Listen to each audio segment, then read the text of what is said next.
লোকসভা নির্বাচন শুরু হয়েছে, অন্যদিকে বাংলাদেশের একটি জেলায় ফরিদপুরের মধুখালীতে সেখানে মন্দির পুরানো হচ্ছে।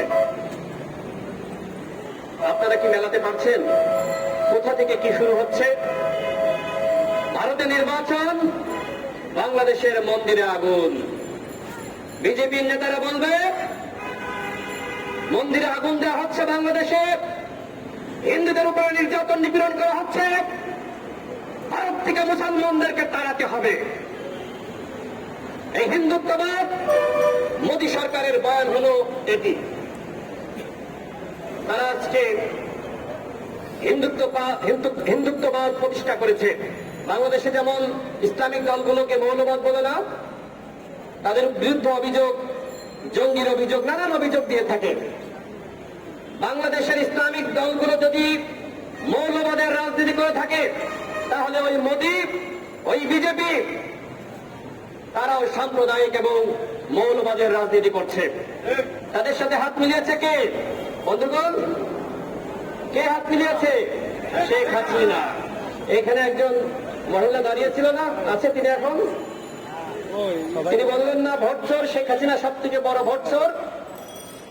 আমি বলেছি, সাংবাদিক ভাইরা আপনারা সাক্ষী, এখানে আপনারা আছেন, অসংখ্য রিক্সা চালক ভাই। 3টা থেকে আমরা কর্মসূচি শুরু করেছি। এখন কয়টা বাজে?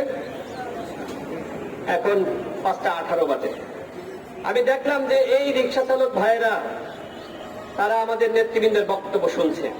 এইখান থেকে এই যে একজন ভাই, তিনি বারবারই একটু রিয়াকশন করছেন, মানে বক্তব্যের সাথে তিনি সংহতি জানাচ্ছেন। তাদের কোনো প্রয়োজন আছে এখানে এই যে রিক্সাগুলো দাঁড়িয়ে আমাদের বক্তব্যগুলো শুনছে? কোনো প্রয়োজন আছে? প্রয়োজন আছে, কারণ তাদের পেটে ক্ষুধা, ভাতের ক্ষুধা না, ভোটের ক্ষুধা।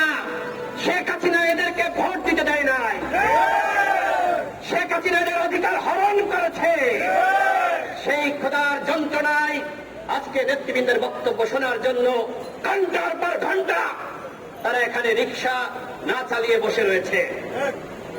আজকে বাংলাদেশের সাধারণ জনগণের মধ্যে ক্ষোভ এবং ক্ষুব্ধতা দুটি রয়েছে, কিন্তু সেটিকে কাজে লাগিয়ে বাংলাদেশের রাজনৈতিক নেতৃত্ব কোন প্রত্যান গড়ে তুলতে পারে নাই।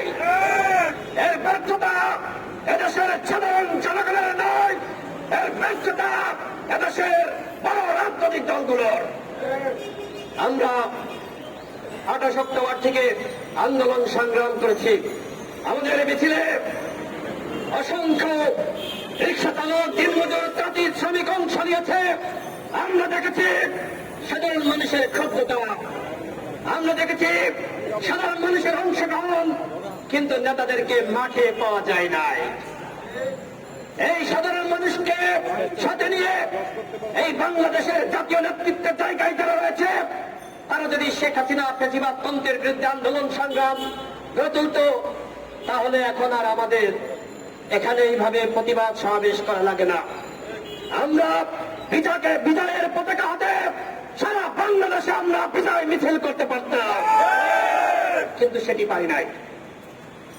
আমাদের কতটুকু দায় আছে, আমরা কতটুকু ব্যর্থ, তার সাক্ষী আপনারা দেখেছেন। এখানে যারা আছে সবাই মোটামুটি তরুণ।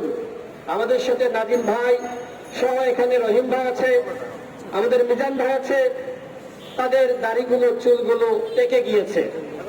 আমাদের সভাপতি, তার বয়স 32 বছর। আমার বয়স, আমরা প্রায় একই বয়সে। এখানে যারা আছে, বিপ্লব পদ্মার আমাদের একজন মুরব্বী রয়েছেন, মোটামুটি এখানে বলা যায় যে 60% ইয়াং। আমরা বাংলাদেশকে নতুন ভাবে গঠন করার স্বপ্ন দেখছি। আমরা নতুন ভাবে একটি নতুন বাংলাদেশ আপনাদেরকে উপহার দেওয়ার স্বপ্ন দেখছি। যুগে যুগে তরুণরাই স্বপ্ন দেখিয়েছে এবং সেটি বাস্তবায়ন করেছে। 71-এর মহান মুক্তিযুদ্ধে নেতৃত্ব দিয়েছিল দেশের তরুণরা। বাংলার ভাষা আন্দোলনে নেতৃত্ব দিয়েছিল দেশের তরুণরা। 90-এর স্বৈরাচার বিরোধী আন্দোলন বলেন আর সেনা সমর্থিত ফখরুদ্দিন মঈনুদ্দিন, তাদের বিরুদ্ধে প্রত্যেকটা আন্দোলনের নেতৃত্ব দিয়েছে তরুণরা। এই গণ অধিকার পরিষদের যে নেতৃত্ব, তরুণ এবং মধ্যবয়স্ক এবং সিনিয়র যারাই রয়েছে, তাদের নেতৃত্বে ইনশাআল্লাহ বাংলাদেশে গণ অভ্যুত্থান রচিত হবে। নেতারা যদি রাজপথে থাকে তাহলে কর্মী শূন্যতায় ভুগতে হয় না। এখানে কোনো ভাড়া করে লোক আনা হয়েছে? কারোর পকেটে 200 টাকা দেওয়া হয়েছে? এই যে রিক্সা চালক ভাইয়েরা, আপনাদের হাতে কি বিরিয়ানির প্যাকেট দেওয়া হয়েছে? দেওয়া হয়নি। এখানে যারা এসেছেন দেশপ্রেমের তাগিদে, স্বাধীনতা সার্বভৌমত্ব রক্ষার তাগিদে, ভারতীয় আগ্রাসনের বিরুদ্ধে আন্দোলন এখানে সবাই হাজির হয়েছে।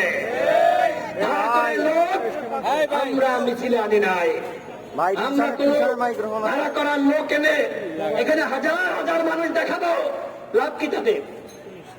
বাংলাদেশে যদি প্রকৃত পক্ষেই রাজনৈতিক দলগুলো গণ অভ্যুত্থান সৃষ্টি করতে চায় তাহলে কি করতে হবে? সেনাবাহিনীতে যারা যোগদান করে তাদেরকে যে কঠিন ট্রেন আপ করা হয়, যাদের আত্মীয় স্বজন সেনাবাহিনীতে আছে আপনারা জানেন। আমাদের বন্ধুরা যারা সরকারি চাকরি বলেন আর বেসরকারি চাকরি বলেন সেখানে প্রবেশ করেছে, কাউকে 2 মাস, 6 মাস, 1 বছরের ট্রেনিং করানো হয়। বিদেশ থেকে ট্রেনিং করিয়ে আনা হয় কেন? যাতে করে তিনি ওই পেশায় নিজেকে ভালোভাবে নিয়োজিত করতে পারেন। রাজনৈতিক দলগুলো আমরা যারা রয়েছি, আমাদের এখানে যদি 100 জন থাকে, আমি চ্যালেঞ্জ করে বলতে পারি এখানে পুলিশ হামলা হলে একজন এখান থেকে পালিয়ে যাবে না।